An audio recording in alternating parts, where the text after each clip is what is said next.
2014 నుంచి 2023 వరకు ఏదైతే తెలంగాణ సర్కార్‌లో, ఏదైతే బీఆర్ఎస్ సర్కార్‌లో మొత్తానికి చాలా అభివృద్ధి జరిగింది. తెలంగాణ వ్యాప్తంగా చాలా విశ్వనగరంగా వ్యాప్తి చెందినటువంటి సందర్భం మనం చూసాం. హైదరాబాద్‌కి బ్రాండ్ ఇమేజ్ కూడా వచ్చినటువంటి సందర్భం.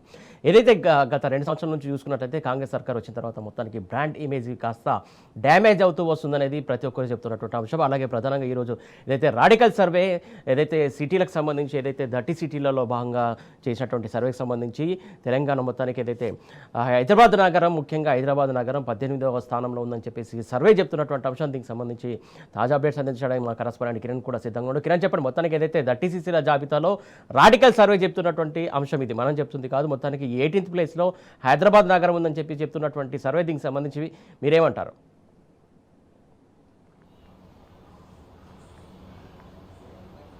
ఖచ్చితంగా, ఎందుకంటే రాష్ట్ర ప్రభుత్వం కాంగ్రెస్ పార్టీ ఏర్పడినప్పటి నుంచి పూర్తిగా హైదరాబాద్ అనేది బ్రాండ్ ఇమేజ్ అనేది తగ్గుతూ వస్తోంది. మొత్తంగా 2014 నుంచి 2023 వరకు స్వచ్ఛ హైదరాబాద్లో ఉన్నటువంటి ఫస్ట్ ప్లేస్, సెకండ్ ప్లేస్ కూడా పూర్తిగా 18వ స్థానానికి పడిపోయింది. ఎక్కడ చూసినా కనీసం రివ్యూ మీటింగ్స్ లేకపోగా పూర్తిగా భూముల కబ్జాలు కావచ్చు, అంతేకాకుండా ఎక్కడికక్కడ చెత్త పేరుకుపోయి పూర్తి స్థాయిలో హైదరాబాద్ అంతా కూడా కంపు కొడుతున్నటువంటి సందర్భాలు కనిపిస్తున్నాయి. అటు రోడ్ల వ్యవస్థ కూడా పూర్తిగా దెబ్బతిన్నాయి. రోడ్లు కూడా మరమ్మతులు చేసేటువంటి అవకాశాలు అయితే కనిపించట్లేదు. మున్సిపల్ శాఖ మంత్రిగా ముఖ్యమంత్రి రేవంత్ రెడ్డి పూర్తిగా విఫలమయ్యారని మనం అర్థం చేసుకోవచ్చు. ప్రధానంగా హైదరాబాద్ నగరానికి సంబంధించినటువంటి అంశంలో కూడా ఇటు మెట్రో రెండో ఫేజ్ కూడా పూర్తి స్థాయిలో నడవట్లేదు. ఇప్పుడు నడిచేటువంటి మొదటి దశ కూడా రాష్ట్ర ప్రభుత్వం కావచ్చు, అటు ఎల్ఎన్టీ మేము నిర్వహించలేమంటూ కూడా చేతులెత్తేసినటువంటి సందర్భాలు కనిపిస్తూ ఉన్నాయి. అటు ఆర్టీసీ బస్సులు లేక ప్రయాణికులు ఇబ్బంది పడుతూ ఉన్నారు.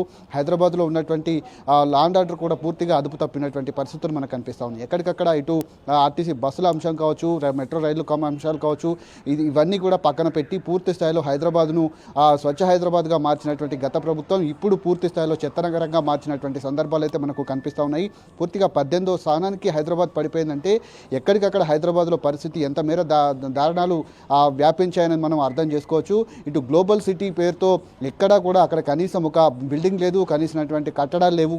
అక్కడ గ్లోబల్ సిటీ పేరుతో నిర్వహిస్తున్నటువంటి గ్లోబల్ సమ్మిట్కు పైనే దాదాపు 100 కోట్లు ఖర్చు పెడుతున్నారు తప్ప హైదరాబాద్ పైన కనీసం ఒక సమీక్ష సమావేశాన్ని కూడా ముఖ్యమంత్రి రేవంత్ రెడ్డి ఇటీవల కాలంలో నిర్వహించలేదు. అయితే ఈ నేపథ్యంలోనే హైదరాబాద్కు సంబంధించినటువంటి అంశంలో కూడా గల్లీలో కూడా పూర్తి స్థాయిలో చెత్త కనీసం తీసుకుపోయినటువంటి జిహెచ్ఎంసీ అంశాలు కావచ్చు, స్వీపింగ్ మిషన్లు ఏవైతే ఉన్నాయో అవి కూడా కనీసం పనిచేయట్లేదు. ఎక్కడికక్కడ చెత్త తరలించేటువంటి ఆటోలు గత ప్రభుత్వంలో ఏడాదికి 4,000 నుంచి 3,000 ఆటోలు ఆ కొత్త ఆటోలను కూడా తీసుకొచ్చి గల్లీలో ఉన్నటువంటి చెత్తను రోడ్లపైన వేయకుండా ఏదైతే డ్రై వేస్ట్ కావచ్చు, వెట్ వేస్ట్ కావచ్చు, వీటన్నిటిని కూడా సపరేట్ చేసి పూర్తిగా వాటి ద్వారా కరెంటు ఉత్పత్తి చేసినటువంటి సందర్భాలు గత ప్రభుత్వంలో కనిపించాయి. ఇప్పుడు ఉన్నటువంటి సిచ్యువేషన్లో గత ప్రభుత్వం 2014 నుంచి 23 వరకు 42 ఫ్లైఓవర్లో కనీసం 39 ఫ్లైఓవర్లు ఇప్పటికే పూర్తయ్యాయి. అందులో ఉన్నటువంటి 5 ఫ్లైఓవర్లను ఇప్పుడు ఉన్నటువంటి ప్రభుత్వం గత ప్రభుత్వమే నిర్మించినటువంటి ఫ్లైఓవర్లను నిర్మించింది తప్ప ఒక ఫ్లైఓవర్కు కనీసం ఒక ఇటుక పెట్టి కట్టినటువంటి దాఖలాలు అయితే కనిపించట్లేదు. మొత్తంగా హైదరాబాద్లో వచ్చేటువంటి కంపెనీలు ఏవైతే ఉన్నాయో విశ్వనగరంగా ఉన్నటువంటి హైదరాబాద్కు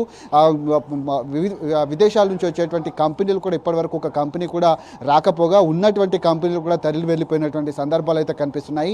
ముఖ్యంగా హైదరాబాద్లో ఒక సమీక్షా సమావేశాన్ని ఏర్పాటు చేసి హైదరాబాద్ పరిస్థితి ఏంటనే దానిపైన కూడా ముఖ్యమంత్రి రేవంత్ రెడ్డి ఈ అంశాన్ని కూడా కనీసం ముందు వేసుకున్నటువంటి సందర్భాలు కనిపిస్తున్నాయి. సర్పంచ్ ఎన్నికలకు జిల్లాలకు వెళ్ళి అటు ప్రచారాలు చేస్తున్నారు తప్ప హైదరాబాద్ పైన కనీసం అవగాహన లేకుండా తాను చేసినటువంటి వ్యవహారం పట్ల కూడా పూర్తిగా హైదరాబాద్ అనేది 18వ స్థానానికి పడిపోయినటువంటి పరిస్థితులు మనకు కనిపిస్తూ ఉన్నాయి. అంతేకాకుండా ఇటు ఇండస్ట్రియల్ కనీసం గత ప్రభుత్వంలో ఇచ్చినటువంటి రాయితీలు కావచ్చు, 24 గంటల కరెంటు ద్వారా పూర్తిగా పెట్టుబడులన్నీ కూడా వచ్చాయి. ఇటు ఇండస్ట్రీలు కూడా ముందుకు సాగినటువంటి పరిస్థితి. ఇప్పుడు ఉన్నటువంటి ఆ ఇండస్ట్రీలన్నీ కూడా ఇటు అవతలకి పంపిస్తామంటూ కూడా కనీసం ఒక అవగాహన లేకపోవడం, ఒక పాలసీ లేకపోవడం, వీటన్నిటిపైన కూడా కేవలం ఆ ఎస్ఆర్ఓ రేటుకు 30% తగ్గించి పూర్తి స్థాయిలో వాటిని అమ్ముకునే విధంగా రేవంత్ రెడ్డి చేసినటువంటి కుట్రలకు సంబంధించిన అంశంలో కూడా పూర్తి స్థాయిలో అటు ఇండస్ట్రీ పాలసీ కూడా లేకపోవడంతో ఇండస్ట్రీలన్నీ కూడా కుదేలైనటువంటి పరిస్థితులు కనిపిస్తూ ఉన్నాయి.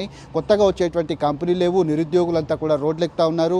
ప్రతి ఒక్క చోట కూడా నిరసన కార్యక్రమాలు అయితే హైదరాబాద్లో వ్యక్తమవుతా ఉన్నాయి. చెత్తను తరలించేటువంటి అంశం కూడా కనిపించకపోవడంతో పూర్తిగా హైదరాబాద్ అంతా కూడా కంపు కొట్టుకుపోతున్నటువంటి పరిస్థితి కనబడుతుంది. అటు ఢిల్లీలో కావచ్చు, వివిధ దేశాల్లో కూడా ఇక్కడ హైదరాబాద్కు వచ్చి ఇక్కడ ఉన్నటువంటి చెత్త తరలింపు కావచ్చు, రోడ్లపైన చెత్త వేయకుండా తీసుకున్నటువంటి జాగ్రత్తలు ఏవైతే ఉన్నాయో స్వచ్ఛ టాయిలెట్లు కూడా ఏర్పాటు చేసి పూర్తిగా హైదరాబాద్ను విశ్వనగరంగా నిలబెట్టినటువంటి ఉంటే ఇప్పుడు ఉన్నటువంటి ప్రభుత్వం పూర్తిగా వీటన్నిటిపైన విస్మరించి ఎక్కడికక్కడ పైసలు దండుకునేందుకు ముఖ్యమంత్రి రేవంత్ రెడ్డి చేస్తున్నటువంటి కుట్రలు అయితే బయటపడతా ఉన్నాయి.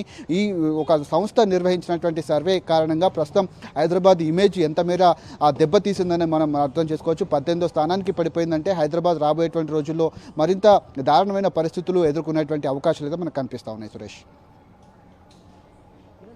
మనం చూసుకుంటున్నాం ఏదైతే ప్రధానంగా ఏదైతే ఉన్న సిటీని వదిలేసి ఏదైతే ఫ్యూచర్ సిటీ అక్కడ ఏమీ లేని చోటుగా సిటీకి సంబంధించి ప్రస్తావన తీసుకొస్తున్నారో, ప్రధానంగా ఏదైతే వివిధ ప్రాంతాల నుంచి వస్తున్నటువంటి వాళ్ళకి ఏదైతే తీసుకొచ్చి ఇక్కడ వాళ్ళకి ఏం చూపించాలనుకుంటున్నారు, ఏం చెప్పాలనుకుంటున్నారు, ఏంటి అసలు ఏం జరుగుతుంది అనుకోవాలి అసలు ఇప్పుడు?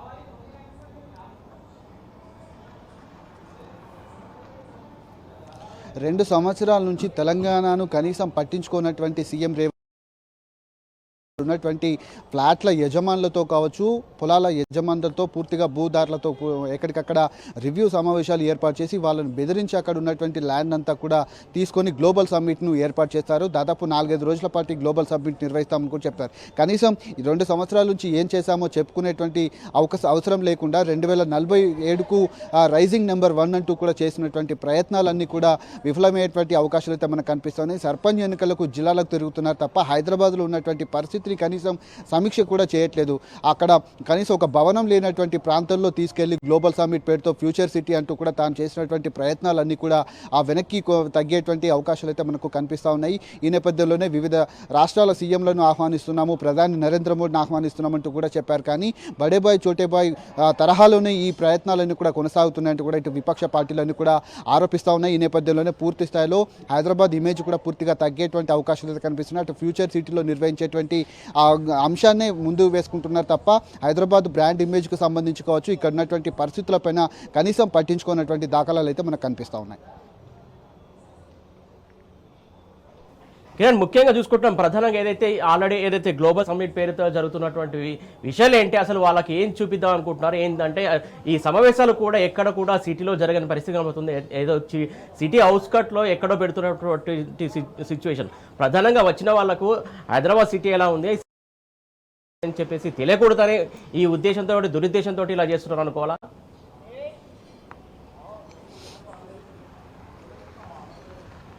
ఖచ్చితంగా సురేష్, ఎందుకంటే హైదరాబాద్లో చూయించుకునేందుకు, తాను చేసింది చెప్పుకునేందుకు ఏదీ లేకపోవడంతో ఎక్కడ ఊరవతల ఉన్నటువంటి ఏదైతే హైదరాబాద్కు శివారు ప్రాంతాల్లో ఉన్నటువంటి దాదాపు 30 నుంచి 40 కిలోమీటర్ల దూరంలో ఉన్న ప్రాంతాల్లో గ్లోబల్ సమ్మిట్ను నిర్వహిస్తూ ఉన్నారు. అక్కడ హంగు ఆర్భాటాలు, ఒక పెద్ద ఎత్తున షామియానాలు ఏర్పాటు చేసి, రూఫ్ టాప్లను ఏర్పాటు చేసి అక్కడ కలర్ లైటింగ్స్తో ఒక ప్రపంచ స్థాయి నిర్మాణాలను చూపిస్తున్నట్టుగా పూర్తి స్థాయిలో ఇక్కడ హైదరాబాద్లో చూయించుకునేటువంటి ఒక్క అంశం కూడా లేకపోవడంతో ఆ సిటీ శివారు ప్రాంతాల్లో ఈ గ్లోబల్ సమ్మిట్ను నిర్వహిస్తూ ఉన్నారు. అక్కడ తాను ఏం చెప్తారు, అసలు హైదరాబాద్ కావచ్చు, తెలంగాణకు 2 సంవత్సరాల నుంచి ఏం చేశారనే అంశాలపైన కూడా చెప్పేటువంటి అవకాశాలు లేకపోవడంతోనే ఆ సిటీ అవతల ఉన్నటువంటి శివారు ప్రాంతాల్లోనే గ్లోబల్ సమ్మిట్ను నిర్వహిస్తున్నారనే వాదనలు కూడా, ఆరోపణలు కూడా వినిపిస్తున్నటువంటి పరిస్థితులు మనకు కనిపిస్తూ ఉన్నాయి.